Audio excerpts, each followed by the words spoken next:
second. The recording's about to start. Okay, good afternoon, everyone. I'm sorry for that slight technical delay, but I think we're up and running now. Okay, it's good to see you, those who are here present, those who are here at a distance. So this week is Parshas Beha'alosecha. We're in Sefer Bamidbar. That's the fourth book in the Chumash. And assuming you're going to say everything's been hunky-dory till now, there's going to be a whole bunch of troubles that are going to start coming to Klal Yisrael and to Moshe Rabbeinu in Sefer Bamidbar. And we're going to just take an examination today at a couple of sources. So let's start. We're in Parshas Bamidbar, Perek Yud Aleph 11. So it says this is after the people have started to complain that they've grown tired of the mun and they would like some meat. So and Hashem tells everyone. Hashem tells Moshe rather, don't worry about this. I'm going to see to it that this is done, and they're going to have a whole lot of meat. And Moshe becomes very aggravated about this. So let's see. Pasuk says we're going to start with Yud Aleph 11. So Moshe says as follows. He says, "Vayomer Moshe al Hashem." So Moshe says to God, Lama harayos alavdecha, why have you treated your servant so badly? Lama lo matzasi chen v'necha, why have I not found favor in your eyes? Lasumas masa kol amaz elai, why did you put this burden of the entire people on me, on my shoulders? Yud beis, hanochi harisi, did I conceive this kol amaz, this entire people? In other words, why do I deserve this? Are they my kids? Did I give birth to them? Because if I did, I could understand why you'd say to me, no, it's your job to carry them in your bosom. Just like a nurse carries the one that she's nursing until you get to the land that you promised to her ancestors. So it's saying rhetorically, like, well, why are they my responsibility? It's putting this all on me. May I li basar. Where on earth will I get all this meat? To give to this entire nation. They're crying out how they want meat. They're crying out, saying how they want meat to feast upon. I can no longer single-handedly carry this entire people. They are just too heavy for me. Tesvav. And if this is what you want from me, to have this all on my shoulders, Hargeni naharov, just kill me now. If I can find favor in your eyes, so that I do not see my misfortune. I can't tolerate this any further. Tezayin 16. Vayomer Hashem al Moshe. So God says to Moshe, Asfa li shivim ish. I don't want you to feel that you are doing this single-handedly. I don't want you to carry this burden on your own. So here's what we're going to do. Gather 70 people together. These are the Zekanim Ziknei Yisrael, from the elders of Israel. Asher Yadata, people that you know about them. Kehem Ziknei Am V'Shotrav. They're the elders and they're the officers. We're told that these are the ones who were already in positions of leadership and giving of themselves while the people were slaves in Egypt. So Hashem tells Moshe, you know who those 70 leaders are. Assemble them. And bring them to the tent of meeting, and gather there with them, stand there with them, and I'm going to deputize them, so to say. So we see here in the complaint that Moshe is having, he's saying, I can't do this myself. They're after me, they all want meat. I cannot do this myself. So the Ramban that we're going to see here, the Ramban asks a very logical question, and we'll see two answers he offers. Ramban says as follows. Moshe says, I can't bear this weight myself anymore, which seems to imply if he had other people assisting him, this would be easier. Ramban's going to be bothered, but look at what their actual question was. The people are asking for meat. You got millions of people are asking for meat, and now Moshe's crying out to Hashem, saying, I can't do this single-handedly. Ramban's bothered by the obvious question, okay, what if you had 5 partners? What if you had 6 partners? Where are you still going to come up with the meat for? In other words, this isn't a question of numbers in terms of you need a deputy, you need an assistant. That's not going to solve your problem. So what's Moshe saying? So let's see what the Ramban says. When Moshe says in Pasuk Yudalad in 14, I can't do this on my own anymore. Moshe's not asking God, give me some assistants who are going to be the Zekanim, and they'll help me provide meat.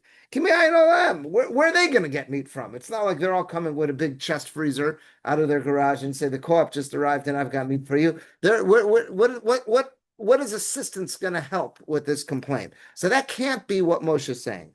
Va'od, and furthermore, afilu biyoslam parnasim rabim. And even if there were many, a parnas was like a leader. Even if, let's say, there were additional leaders than just Moshe. Let's say that he did have a whole bunch of deputies. That's not going to help. Yo lo yislonenu rak Moshe. They're still only going to come after Moshe with their complaints. Moshe Rabbeinu showed Mitzrayim because he's the one who took them out of Egypt. In other words, Moshe might at this point appoint several deputies. That's not going to go ahead and prevent all the emails from coming into his inbox. They're still coming after him because he's the guy who dragged them out of Mitzrayim. Kimin hagam lemor, because this is what they always said. Lama helisan Mitzrayim. Why did you schlep us out of Mitzrayim? We were in our routine. May have been pretty bad, but at least we knew what to expect. So they're always coming after Moshe because he was the one who schlepped them out of Mitzrayim. So Ramban's saying we need to understand what Moshe is saying here. Moshe is saying, I'm all alone. This is too much for me. Well, what would it help if you had partners? Number one, they're not going to have the meat that these guys are asking for. Number two, they're still coming after Moshe because he's the one who schlepped them out of Mitzrayim. And they already saw with Moshe that whenever they have a need, he speaks with God, he davens, and their needs get answered. So even if he would appoint deputies, they're still coming for Moshe. So why does Moshe think having assistance is going to provide him with any relief whatsoever? In other words, what's always happened until now is whenever they've had complaints and they've asked him to go speak with God, he speaks to God and God answers them. So they're still coming after Moshe. Assistants aren't going to help. So Ramban's going to offer two answers. Why at Moshe at this juncture, why did he feel that assistance could help him? So he says, number one, Avol Moshe, the first idea is Moshe thought, Ki biyoslam manigim rabim, if they did have many other leaders, not just him, Yishkachu Chamasam, they would be successful at quieting their rage. V'yidabru alibam be'es tlunasam. They'll be able to speak to them and get them to calm down.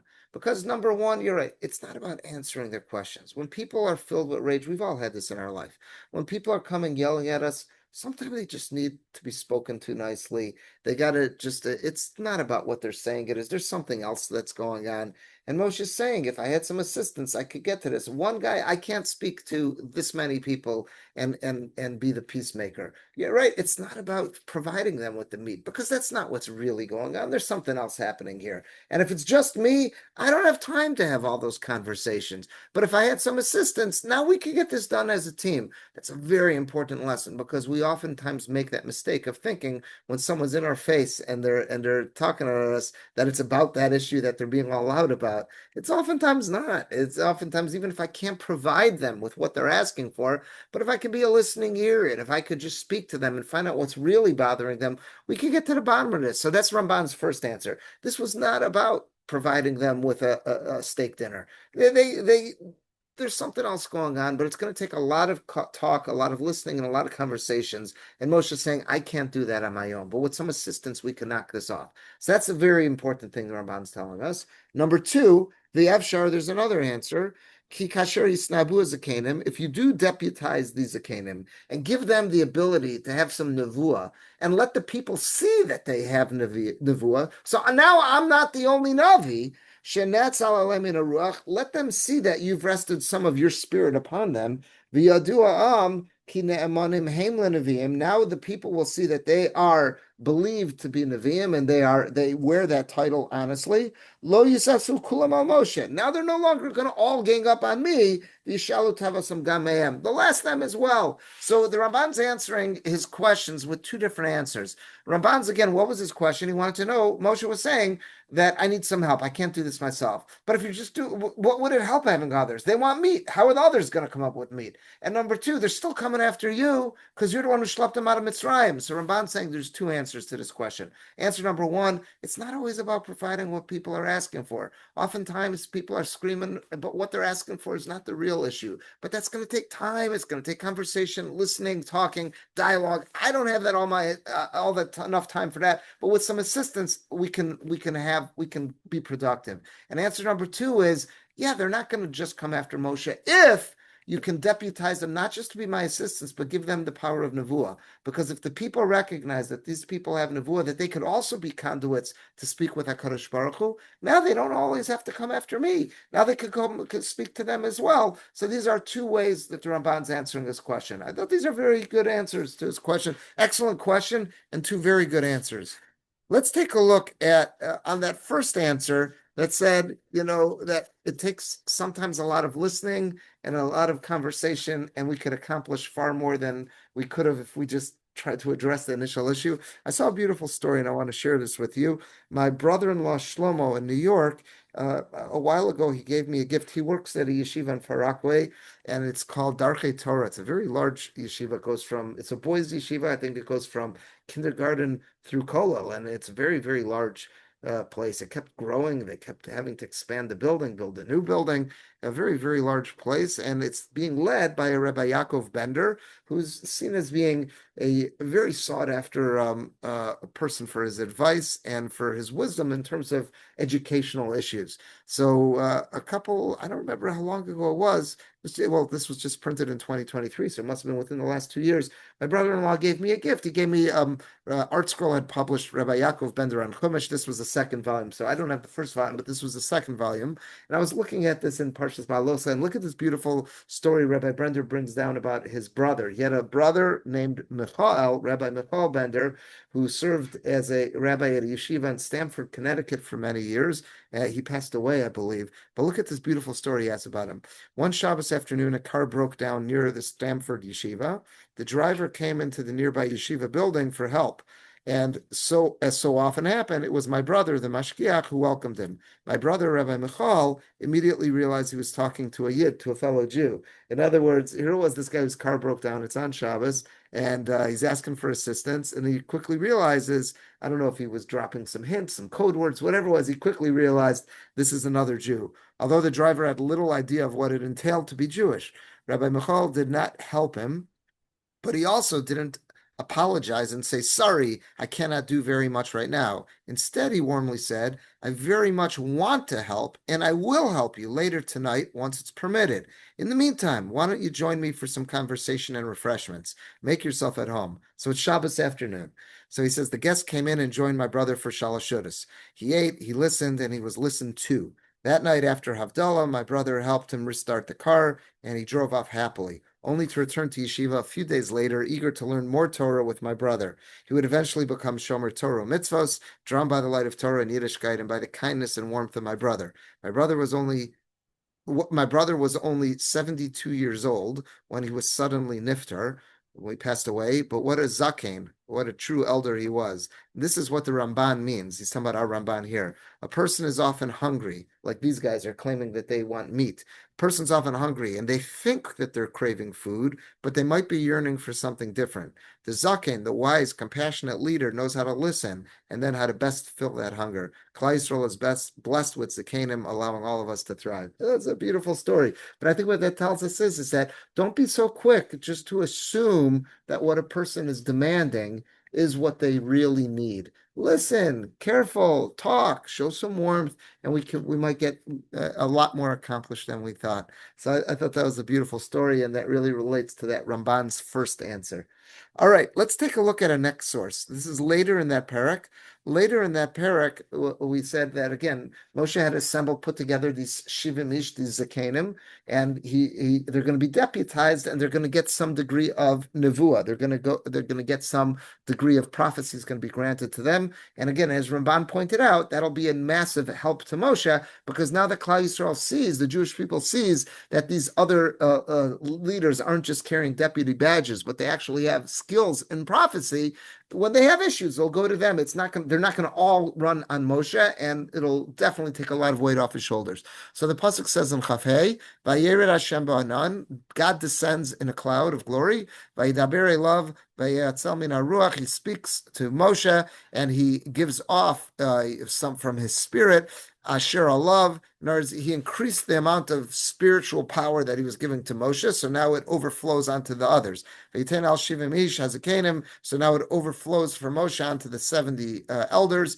Vayikenoach aleim haruach vayisnabu v'lo yasafu. And they immediately begin to start having experiences with prophecy, but they did not continue. In other words, it seems like it was in short bursts here. Two of those 70 remained in the camp. Shem Achad Eldad. One of them, his name was Eldad. V'Shema Sheni Medad. We are now on page 3. The second one's name was Medad. V'Tanach Aleim Haruach. And the Spirit did rest on them. V'Ema B'Chsuvim.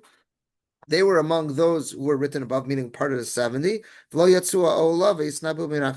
But they didn't leave the tent, and they prophesied in the camp. I'm not exactly sure what that means. They didn't leave the tent. In other words, they all walked out of the Ohel Moed.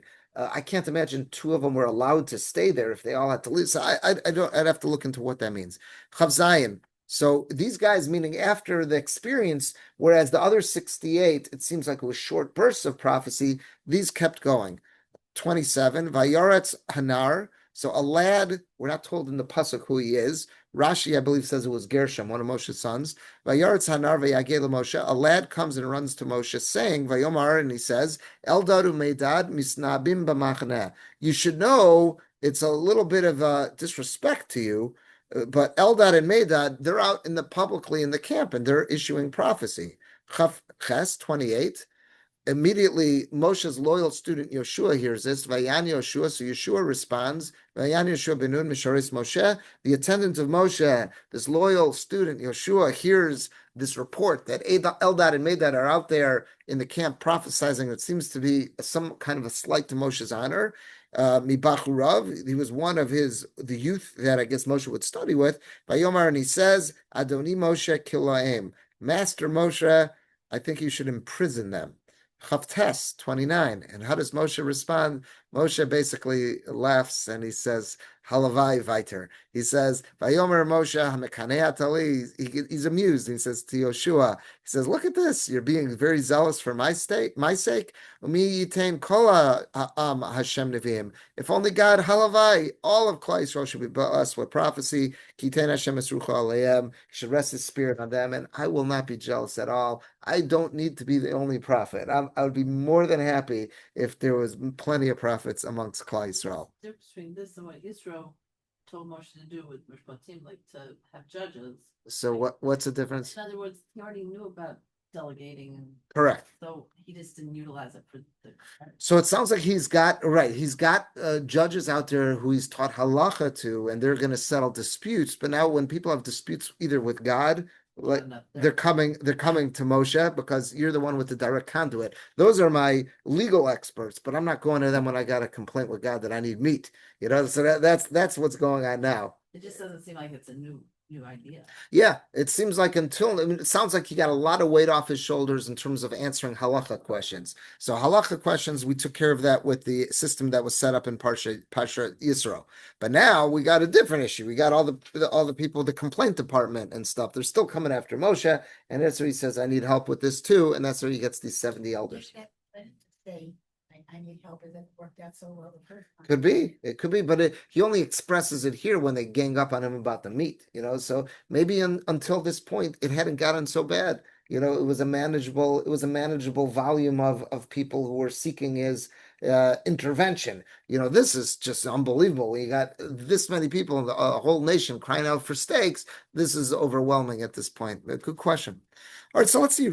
Excuse me, Rashi's going to quote the Medrash in the Gemara that tells us a little bit more what were Eldad and Medad saying and what happened here in terms of Yoshua. Why did he feel the need to stand up for Moshe's honor? What's the big deal that they were prophesizing? Why would that have gotten Yoshua so worked up that he says to imprison them? So let's see. Rashi's going to quote the Medrash and the Gemara. Let's see what he says. He says, Kala'im, put them in jail. So it doesn't have to mean that. The first interpretation is, Hatel aleihem tzarchei tzibor, impose on them communal responsibilities, vehem kalim me'aleihem, and they will be finished by themselves. Meaning, you want to go ahead and put an end to this, you know, the easiest way to, don't punish them. Just make them, okay, you just volunteered. Great. You got,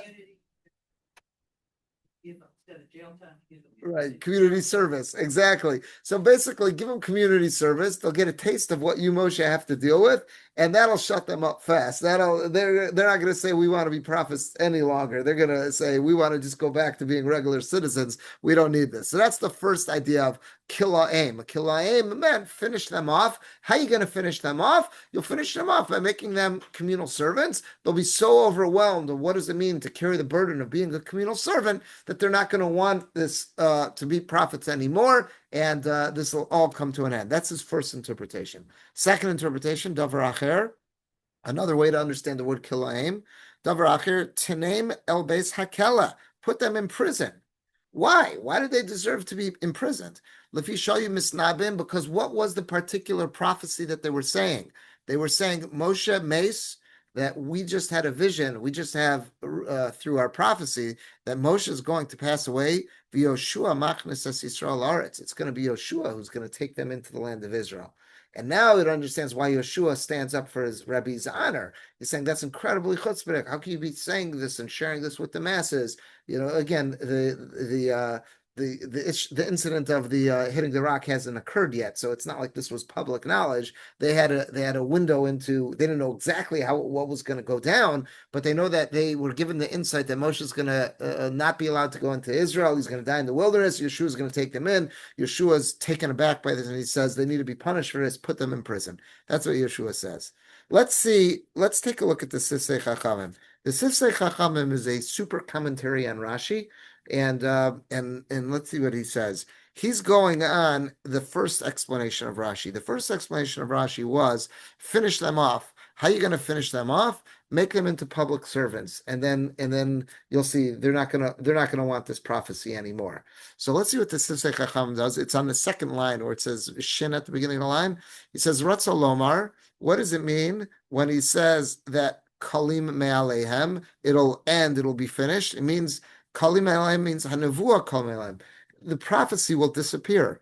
Lefi she'ein shchina shoreh al adam, that divine wisdom or divine presence does not rest on a person mitoch avelus, if they're in a state of mourning, v'toreach, if they're feeling burdened, or if they're feeling overwhelmed, or if they're feeling sad. We have a concept, ein shchina shruya ela mitoch simcha, that a person can only have the divine presence rest on them if they're in a state of happiness. So if you want this to end, you know how to end it? Make them into communal servants. Oh boy, will they be, they're not going to be happy campers anymore. Once they're not happy campers, then you won't have any problem with this prophecy anymore. So that's what he says. The prophecy will end on its own. It'll disappear. Because Shechina, divine presence, can't rest on a person if they're in a state of mourning or if they're overwhelmed. And we see this play itself out by Yaakov Avinu after the sale of Yosef. He was miserable, and then when he's informed Yosef's still alive, Fatachi Ruach Yaakov Avihem, and then his spirit was revived. Uperish Rashi, what does Rashi say there? Shar Salav Shechina, that again the divine presence rested on him, which means all those years from when Yosef was sold until he received the news that he was alive, years later, all that time he couldn't have any prophecy because he was just so broken. So that's how the Sifsei Chachamim wants to learn this. But what do you see from this? This idea of being a public servant. It seems being a public servant carries with us this enormous weight, and it can break a person. And if it breaks that person, now obviously it didn't break Moshe. Moshe was the ultimate communal servant, and he was. Looks like someone's at the door. I'm so sorry. So it says Moshe was the ultimate communal servant, and it didn't break him. The weight. It was starting to break. It seems like it was starting to, and that's why he asked for help. But it sounds like Moshe was the ultimate communal servant. So somehow or another, he was able to keep a sense of calm, that the presence could rest on him. But he understood that not everybody could do this. So if you want the prophecy to go away, what do you do with Eldad and Medad? Make them into communal servants, and then you won't have to deal with this anymore. So it looks like from the Sifsei Chachamim, unless you're Moshe Rabbeinu, communal service is a downer, and communal service has the ability to just ruin a person's sense of equilibrium and just to be a pretty depressing experience. Let's take a look in Pirkei Avos. The second chapter in Pirkei Avos, Mishnah Beis, the second Mishnah, this is the second half of that Mishnah. It says, Kol oskim imat tzibur, anyone who's working for the community, you oskim imahem l'shem shamayim. They should be engaged in that work for the sake of heaven, meaning not for their own ego trip. They should be doing this for the sake of heaven. Shezchus avosam misayatam. If they do this for the sake of heaven, if that's really how they do this, vitzid kasam, then the merit of their ancestors will stand up for them. Vitzid kasam omeres la'ad, and their righteousness will endure forever. V'atem mala ani alechem sachar harbe ki'ilu asisem. And you, says God, I will credit you with great reward as if you achieved it all on your own without the backup, so to say, from the zuchus, the merit of your ancestors. So again, what is that Mishnah telling us? That Mishnah is telling us, it's in the second chapter of Pirkei Avos. That Mishnah is telling us that if we do get engaged in communal work, make sure it's l'shem shamayim, make sure that we're doing our work not for our own selfish reasons or for ego or for kavod, for honor, but rather we're doing it for the sake of heaven. If we do it for the sake of heaven, then the merits of our ancestors will step in to give us support, and God will reward us as if we did this totally independently on our own. So let's see a beautiful commentary from the Seforno. The Seforno is one of our Rishonim. I'm on page 4 now. The Seforno is one of our Rishonim, our early commentators. We're used to seeing him in the Chumash. We're used to seeing his commentary in the Chumash. You'll find him in the Mikros Gedolos. He also wrote a commentary to Pirkei Avos. And look what he says here. This is beautiful what he writes. So I'm on the left column. The way I found this edition online, on the left column is the Seforno. That's his commentary to Pirkei Avos. And on the right, those are, I don't know who wrote this commentary. Someone wrote a commentary just explaining, speaking out, or expanding upon what the Seforno wrote. So let's see this. So we're on, we're here, the end of the third line. He says, Hine roi, our Mishnah is teaching us, shekola oskim b'tzorchei tzibor, anyone who engages in communal work, tia kavanasam lo lischabed, their intent should not be that they want the honor, or to be in a position of domination. Aval tia l'shem shamayim, their intent should be that they're doing this for the sake of heaven. Even though there's an incredible amount of weight and there's responsibility that comes along with being involved in communal work. And it's very difficult for somebody to be involved in communal work. Kamram Zal, like the sages teach us in Sanhedrin, that what did Yoshua say to Moshe? Hatel aleim tzarchei tzibor. Put on them communal responsibilities, communal service. Ve'im kalim aleim. And that will put an end to this, meaning that'll take away their prophecy because they won't be happy. So look what's going on. We see from what happened according to the way Rashi was learning this and based how he understood the Gemara, what happened there, Yoshua says, make them into communal servants. They'll no longer be happy. They'll be crushed by the responsibilities. And then the prophecy ends. So what's Seforno telling us here? What's the other side of the coin? Does it have to be that being a communal servant is this soul-crushing experience? The Mishnah Navos is telling us no. If we engage in our communal work, you're right, if we engage in communal efforts and it's just for the honor, it'll be a soul-crushing experience. But if we engage in communal efforts and it's l'shem shamayim, even though it could be, if I wasn't doing this l'shem shamayim, if I wasn't doing it for the sake of heaven, it could be a soul-crushing experience. But if I do a l'shem shamayim, mikol makom k'shiyisasku b'hem l'shem shamayim, if we engage in communal responsibilities for the sake of heaven, not for my own personal reasons, then the merit of the ancestors, of not just my ancestors, but of the whole community, that will bolster and that will help those communal servants. In other words, if we don't do it, l'shem shamayim, it will be this awful experience that will be burnt out, will be frustrated. But if we do it for the sake of heaven, for the right reasons, not only will we get through it okay, but the merits of the whole community, everyone we're trying to assist, is going to come, and all their ancestors it's going to uplift us. That'll give us the strength, because otherwise this should be a soul-crushing experience. And then the righteousness of those people who got involved, that'll stand up for them forever. If you look on the right column, you see it says Lamed Beis. He says, Klomar, what does this mean? What's this Farno teaching us? Im lo yisasku l'shem shemayim, if a communal servant engages in this work not for the sake of heaven, az yigrom kushi hamalacha sheyichlu me'alein. The crushing burden of that work will just destroy a person. But if a person engages in communal work for the sake of heaven, tamod lahem zechus avosem shalat tzibor, then what's going to hold the person up? What will give him that strength? The merits of the ancestors, not just of mine, but of the entire congregation I'm trying to help. That tamod sidkam laad, and that righteousness will support them forever. V'lo tichla merov akoshi, and they will not be burnt out from the difficult work they're engaged in. I think that's incredible because, sometimes you see people who get involved in communal work and they don't last very long. And then you see some people who they just do it for decades. And you're wondering, like, how did that hurt? How did that happen? This Forno might be telling us a secret here, is that it's if someone's really doing it l'shem shemayim, not only does that help, and I guess help that the person isn't dragged down by the weight of their responsibilities, but it gives them this infusion of koach to just keep on going. I think that's incredible. Let's just continue. If you want to see something in that Forno that's a little unusual, let's see what he says a little further. So you see where I'm back in the left column. I'm about 6-7 lines up from the bottom in the middle. Omnam. Atami, the Mishnah concludes by saying, Balei batim hamishtadlim begola, those communal activists who help Bnei Israel while we're in Gola, while we're in the diaspora, Latzilas atzibor migzeros hamim, they're doing their best to protect the Jewish people from all the efforts being made by hostile nations to hurt us.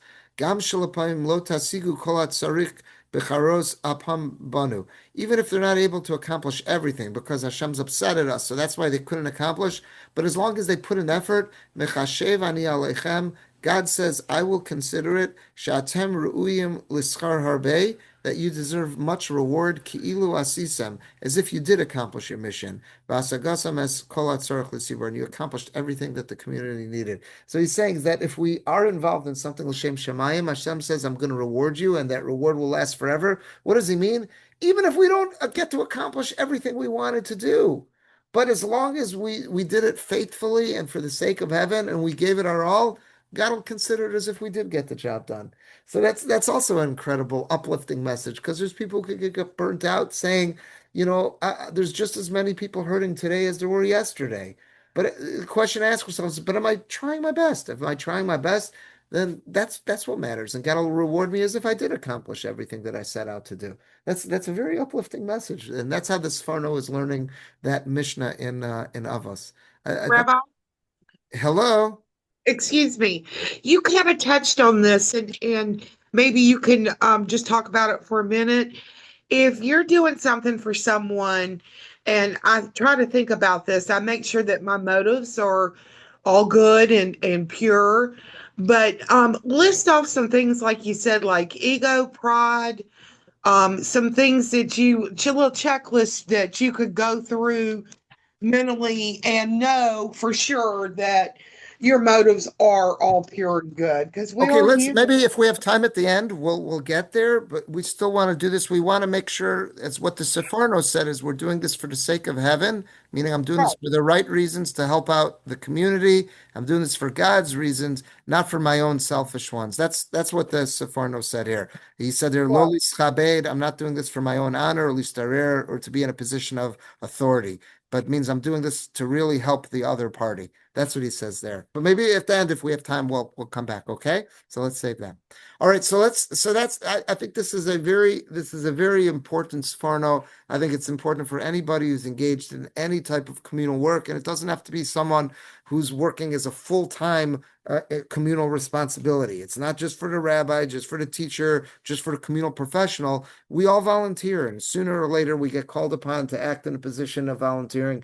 And when we volunteer, we're getting involved in communal service. So I think this is an excellent Sefarno that we all have to think about, and we all have to know when we get engaged in communal service, just how important this message is. And if we're looking how to avoid being burnt out, we can ask ourselves, am I doing this l'shem shamayim? Am I doing this for the right reasons because this is what Hashem wants of me, or to really help the other party? If I'm doing that, not only the Sforno saying the way he's learning the Mishnah, not only will I not be burnt out, but even if I don't get to fully accomplish what I set out to do, as long as I gave it my all, I tried. Even if there was other forces that prevented me from doing this, Hashem sees what my goal was. Hashem sees that I was acting for the right reasons, and he will treat me unlike an earthly employer who will just pay me based on the results of my actions.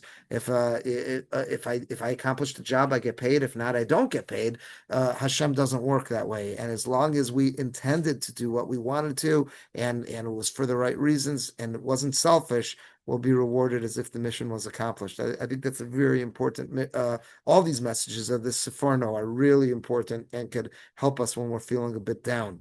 All right, I want to share one more source with you because we quoted this Rashi, and every time I see this Rashi, makes me remember something I heard in yeshiva from one of my Rabbeim. This was my Rosh Yeshiva, Rabbi Leibowitz.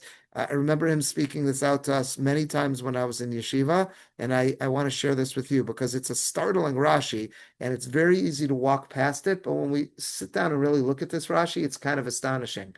What just happened here? According to the way Rashi learned in that second explanation, the lad, who again, their sources tell us was Gershom, comes running to Moshe, and he says, "You're not going to believe this. There's two guys out there in the public square named Eldad and Medad, and they're out there saying Moshe mace, that Moshe is going to die, and Yeshua is going to lead the Jewish people into the land." So what happens? Yeshua gets very upset about this, and he says, "Lock him up, put him in jail." That's and then Moshe's response is, "Halavai, everybody should be Nevi'im." Okay, let's take a look at what Rabbi Leibowitz says here. So here's in this Chidush Alev, this is some of his students wrote over. So there's our pasuk, and he starts by quoting Rashi, Perish Rashi, Kilaim, lock them up, put them in jail. So I'm sorry. The first shot that Rashi said was Hatel aleim tzarchei tzibor, make them have communal responsibilities. V'hem kalim aleim, and this will all end. It'll come to an end. They won't prophesize anymore. Davar acher. The second explanation was Tanam el beis hakela, put them in the jail. Ad shehem kalim ein olam, until they're gone. And then he quotes the Gemara, and it says as follows: Amar Rav Levi, kol demosev mila kamei rabbe. Anybody who, I guess, teaches or paskins halacha, teaches a ruling in front of their teacher, which is kind of chutzpah. There's a question to be answered, and the student starts answering instead of the teacher's presence. So if the student answers in front of the teacher, he says, I'm sorry, Kol demosev mila kamei rabbe, anyone who answers a halacha question in front of their teacher, azil l'shol below vlad, they will be punished. And one of the punishments might very well be that they will go to the grave, meaning they'll pass away below vlad. They won't have any offspring. Shenemar, and where do we know this from? Because the pasuk says here, Vayan Yoshua ben Nun, Yoshua answered, responded, Mishares Moshe, after Moshe is told that Eldad and Medad are saying this and prophesizing the camp, Yeshua jumps up and he paskins halacha. It says, Vayan Yoshua ben Nun Mishares Moshe mibacharav, Vayomer Adoni Moshe Kalem. Moshe, lock him up in jail. Uchsiv, and what do we know in Divrei Hayamim? It says, Nun beno Yoshua beno. It says there, Nun. And who is Nun's beno? Yoshua beno. Yeshua was his son. Perish Rashi Sham Lishol Lamisa Kilaim Ruiyam Mehem Lakach. So he says as follows. Rashi explains what did Yoshua do wrong? Because Yoshua said Ruiyam Mehem Lakach. They deserve to be put in jail. Davile Kimora Halacha. It's like they are paskening halacha. They're out there. They're out there. So chutzpahdik, they're out there prophesizing when you're alive. So Yoshua, paskins halacha, put him in jail. And what do we know about Yoshua? It says Yoshua, he passed away without offspring. It says Chsiv nun beno Yoshua beno ubasar Yoshua lo chasheben. But it says Yoshua didn't have a son. Now some of the commentaries point out Yoshua had a daughter, he just didn't have a son. So it's not clear when it says here. It says Yeshua didn't have a ben. It doesn't mean that he didn't have offspring. According to some, it means he just didn't have male children. He had a female. He had a daughter. Okay, be that as it may. What is coming out of this Gemara is that it's Yeshua's upset at Eldad and Medad. He's really taken aback that here it is that they're giving out nevuah when in front of Moshe. That's chutzpah to Moshe. So what does Yeshua do? Yeshua says lock him up in jail. So what did Yeshua just do? he also paskined halacha in front of Moshe. Isn't that very odd? Here he is so upset at Eldad and Medad, and what did Yoshua just do? So look at the second paragraph. He says, Hine Yoshua Shama. He goes, let's think about this for a second. Yoshua Shama, Yoshua just heard, She'eldad Medad Misnabim Benachane, that they're out in the camp prophesying. V'urab is a pigia b'chvodo shel Moshe Rabbeinu. He saw this as an insult, that they were, this was a pigia, it was like a needle in the back of Moshe.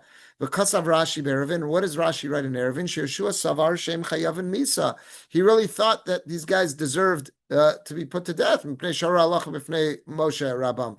they were saying halacha in front of Moshe, or at least they should be put in jail. One of the two. They should be severely punished. L'chein amar l'Moshe kilaim. That's why Moshe, he says to Moshe, kilaim, Ratzul Omar, Tana el beis hakela, put them in jail, ad shem kalim min olam, until they're gone, meaning they might die there, but whatever, get them off of society, get them out of here. Either they should be put to death, they should be put in jail.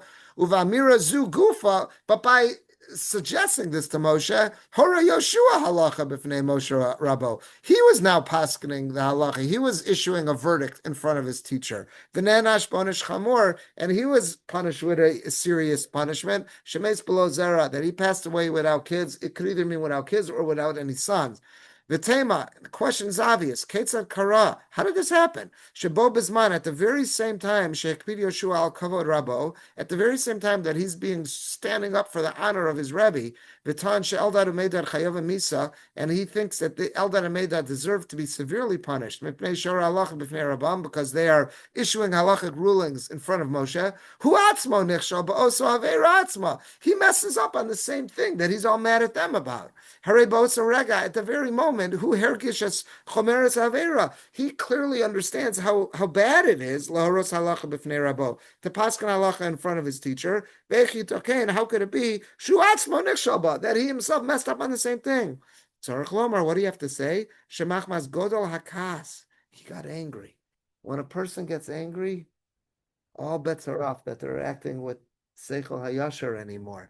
He says, Shemach mas godol hakas. Yeshua was so angry. Al pigia b'kvodo shel Moshe. He was so angry to see that Eldad and Medad had they had disrespected Moshe. Nisbal boladaito. Now, his brain got fried, Shal Yoshua. Even though he was a very wise man, and if you would have given him an IQ test right then and there, he would have been off the charts. But he can't think clearly. As soon as someone gets angry, then Seichel doesn't operate the way it did when they were calm. V'hora halacha b'fnei Moshe b'shogeg. And he slipped. As soon as he got angry, he goofed. The very thing that he's upset at Eldad and Medad for, he did it himself. And even though his entire life was a life of service to Moshe, seeing himself as subservient to Moshe, and he was careful his whole life never to do something like this, to rule a halach in front of his teacher. But here he messed up. Hisrag Shuso L'Shem Shemayim. He got so worked up. And what was he worked up? For a good reason. He was worked up L'Shem Shemayim. He was worked up for the sake of heaven. L'Kavod Rabbo, because he was worked up for the honor and the dignity of Moshe. Garmalo L'Bilbal Hadas, V'vio Solidek Kishlon. That caused him to get confused and cause him to slip, to err, and to be punished. So what do you see here? Just because we're doing something that looks to be a mitzvah doesn't mean we're not going to mess up. We could be engaged in what we think is a mitzvah, what might objectively be a mitzvah, but if we can't lose our cool. If we lose our cool, then we could mess up, and not just mess up, but we can mess up on the very thing that we were getting so worked up about. So how important it is not to lose our cool. Once we lose our cool, all bets are off. And this is such an incredible illustration of this, because what did Yeshua do wrong here? The very thing that got him worked up in the first place, he made that same mistake. So how important it is not to lose our cool, and not to think just because I'm getting worked up about something which seems to be a mitzvah, something that's l'shem shemayim, that I'm not going to mess up. I could very easily mess up. There's no guarantee just because this is a Shem Shemayim issue that I'm going to go about it right. So sometimes, and sometimes that could even be the worst, because there's that Yetzer Hara, there's that inclination that says once now you're on a mission from God, now you're doing something, you're one of God's anointed warriors, now you can just go full speed ahead. Sometimes we could get the biggest trouble. So there's such an important lesson. I remember Rabbi was saying this over in Yeshiva on many occasions, how careful we have have to be not to lose our cool, and don't take the easy way out of just thinking, oh my gosh, now I could be a kanai, I could be zealous. Now I'm just going to run with this. Sometimes the biggest trouble we'll get ourselves in is when we do that. So you think about that sometimes when you see those protesters out there in the streets in Israel, and some of the terrible averos that seem to be coming, and you're wondering, 1 second, you're out here protesting Shabbos, but you're throwing a cinder block through a window. Well, how does that make sense? You're looking at it. This is exactly what happened here, right? You wonder about that sometimes. Does that make sense? You're screaming Shabbos and you don't like a car running through your neighborhood, but you just threw a cinder block through that window? You nearly killed someone and you violated Shabbos in the meantime. Like, how does that all add up? What happened there is that they got worked up. They thought it was L'Shem Shemayim, and all bets are off. So it's sometimes the scariest thing to do is to take on that mantle of being a zealot, and then and a lot of harm could be done in the wake of that. I remember him telling this over many times in yeshiva, and unfortunately we see this play itself out in front of our eyes many occasions. So it's something to always be on the lookout for. All right, I want to thank everyone for joining. I'm going to shut the recording, and at this point that the recording stops.